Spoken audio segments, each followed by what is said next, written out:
the features of modern legal systems, which people mostly don't think about, is that they too are redundant.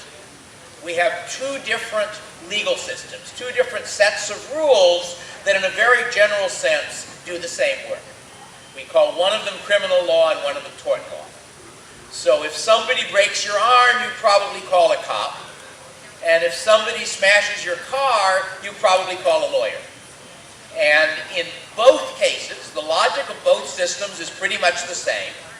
You do something bad to somebody, the legal system intervenes, something bad happens to you.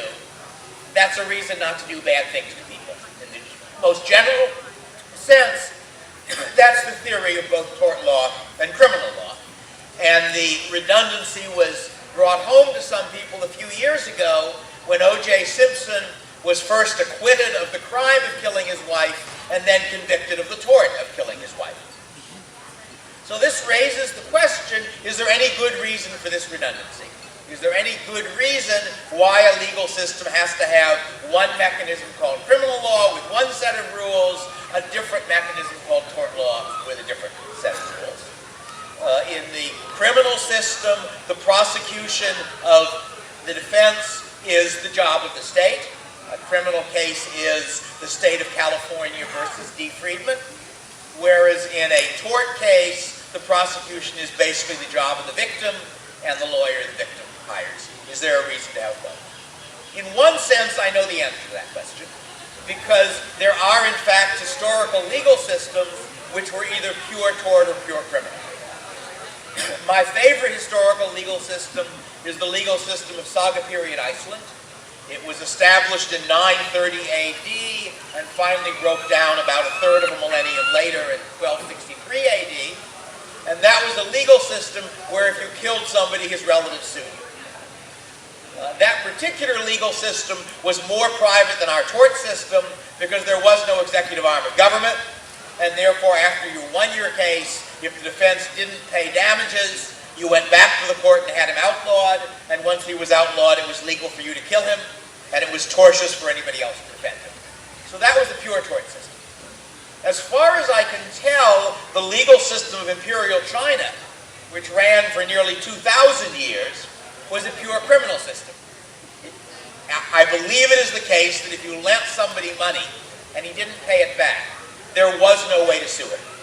All you could do was to go to the district magistrate and accuse the man of being a swindler. And at that point, the district magistrate could say, I'm not interested. It was a criminal case. You don't have to prosecute. He could say, he's a swindler. Let's prosecute him, convict him, and have him punished. Or he could say to the other guy, give him half the money and we'll forget about it. But it was up to him, not up to you. It was a state case, not a private case. Both of those societies functioned. They both existed for hundreds of years. So in that sense, we know that you can have a pure tort or a pure criminal system. What you don't know is whether our present arrangement, where we have both, is better or worse. Nor do we know just how a pure system would work in a modern society. And I am going to argue that you do not need criminal law. I'm going to look at the half of the problem which imagines a pure tort system. And the question that I want to start by arguing two different things. One of them is that you don't have to have criminal law, that one could modify tort law in ways that would solve most of the problems, enough of the problems. And second, that there are real advantages to abolishing criminal law, and that therefore it is worth doing. So let me start by describing what I imagine a tort replacement for criminal law to look like.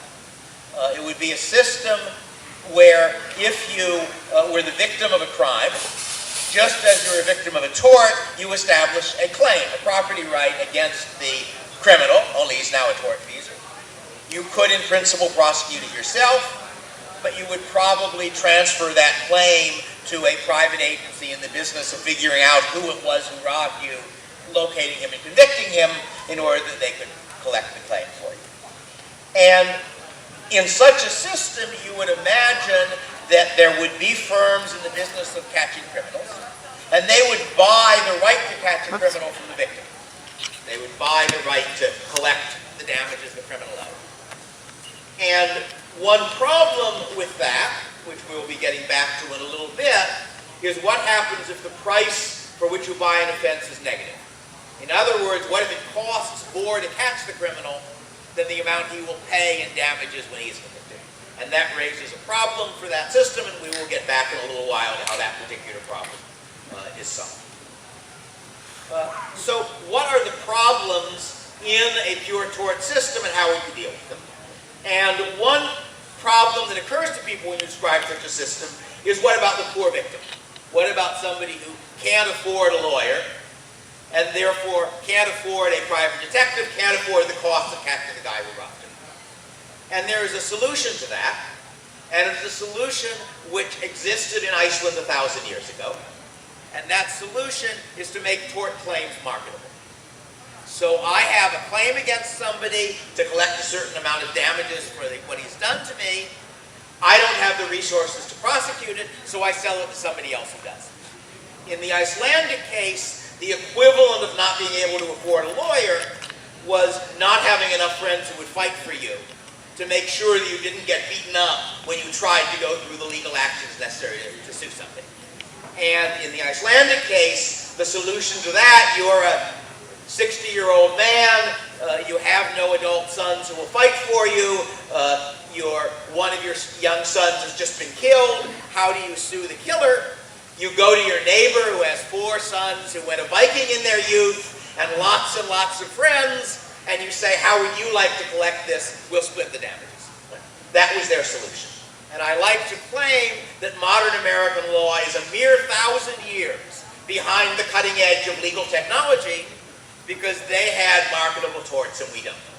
And if you think about it in the context of ordinary tort law, a lot of these problems with tort law applied to crime also apply to tort law applied to torts. Because under our system, what happens if someone smashes into your car and you can't afford a lawyer? Well, if tort claims were marketable, we would have a simple solution to that problem. You would sell it to the highest bidder, and he would then prosecute the claim. We have a very partial way of doing that in our system, which is called a contingency fee. You can find a law firm that will take your claim for a share of what they get, but you have no way of knowing which law firm will do the best job, whereas if torts were marketable, you don't care. Once they've bought it, it's their problem. All you care is which law firm will offer you the highest price. So that's one possible solution to such a problem. Another argument that can be made, or another problem that arises with a pure tort system, is what about an act which causes dispersed injury, which causes a small injury to many people?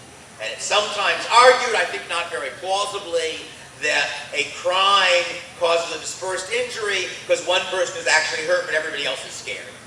And it's not clear if that's true, why it's less true of torts in the present system, because the knowledge that people will run you down could also scare you. But in any case, if we had marketable torts, the tort system would provide a better way of dealing with dispersed injury than it now does, because the person who now is a class action attorney, the present system in the tort law for something that hurts a lot of people a little, is that a lawyer goes to a judge and says, I've got 3 of the million people who have been hurt who want me to be their lawyer.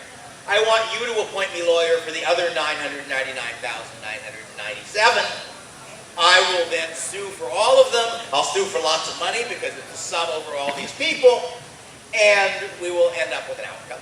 And the problem, of course, is that the natural outcome you end up with is a out-of-court settlement in which the defendant agrees to pay $1 million to the attorney and to pay $5 million to the victims. But the $5 million isn't actually cash. The $5 million is the discount they will offer people if they buy their product again. So you have a real payment to the attorney, an imaginary payment to the supposed plaintiffs. It's not a very good system for handling it. Whereas in my version, the guy who nowadays is the class action attorney buys up some large fraction of the million claims. You might have middlemen who accumulate small claims and then resort them and sell them. And he then can sue on his own behalf and collect his however many $1 million if he wins